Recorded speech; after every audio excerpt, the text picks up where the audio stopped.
Mr Deputy Speaker, I'm very grateful to be called in this Queen's speech, and I congratulate the Honourable Member for Glasgow North on his contribution, and also my honourable friend, the Member for Portsmouth South. Both the Clyde and Portsmouth is our towns, cities that have had a huge contribution to this country's influence around the world, and I think it's very fitting that they spoke in this debate. I would also like to... Well, my honourable won't give way. I will be delighted to. So my honourable can also agree, though, that Plymouth also has a really historic place to play in all of this, too. I'm extremely grateful, Mr Deputy Speaker, to say that Plymouth is indeed another great British city that is projected to the world, but I just hoped that my honourable friend had intervened on me slightly more than a minute in, so I would have got a little bit of extra time.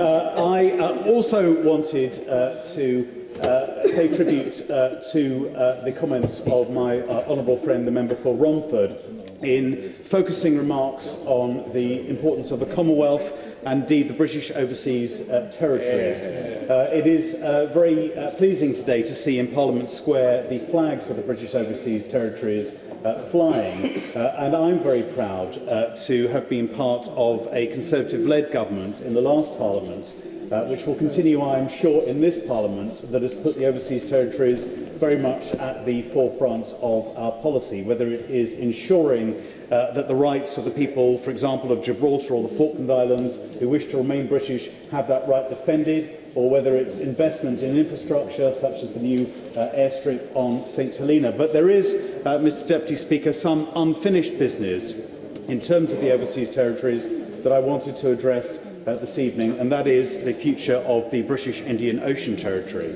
About a decade ago, many Chagos Islanders came to Gatwick Airport within Crawley constituency and settled, I'm pleased to say, in Crawley. And indeed now Crawley has the largest Chagos Island community anywhere in the world.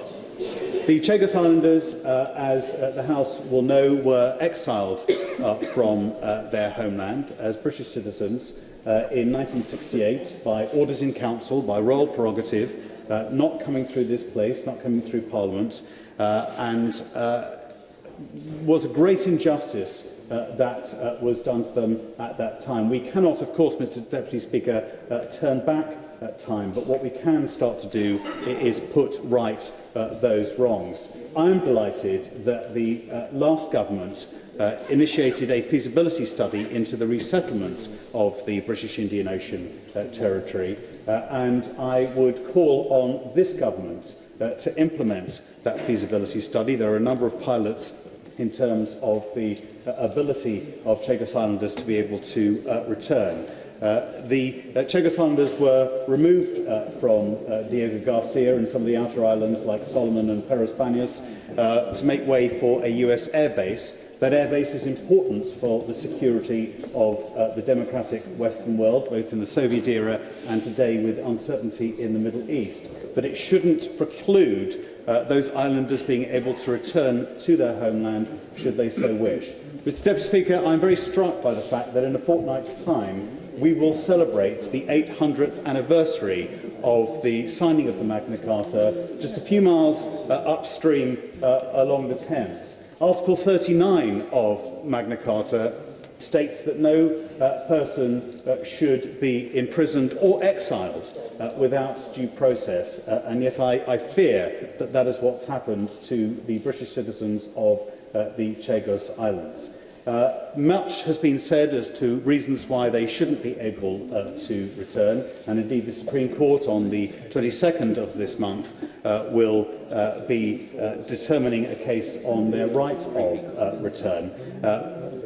Much has been said that there are environmental reasons why they can't return, but I don't see any issue, Mr Deputy Speaker, in terms of subsistence living by a modest number of Chagos Islanders going back to Diego Garcia and some of those outer islands, if possible. And I am very pleased that my right honourable friend, the International Development Secretary, is here, because I believe that we can use some of that budget to facilitate the return of the Chagos Islanders. In this 800th year of Magna Carta, I hope that the government's feasibility study on the right of return of the Chagos Islands can finally be implemented so we can right a wrong of almost half a century. Doubt it.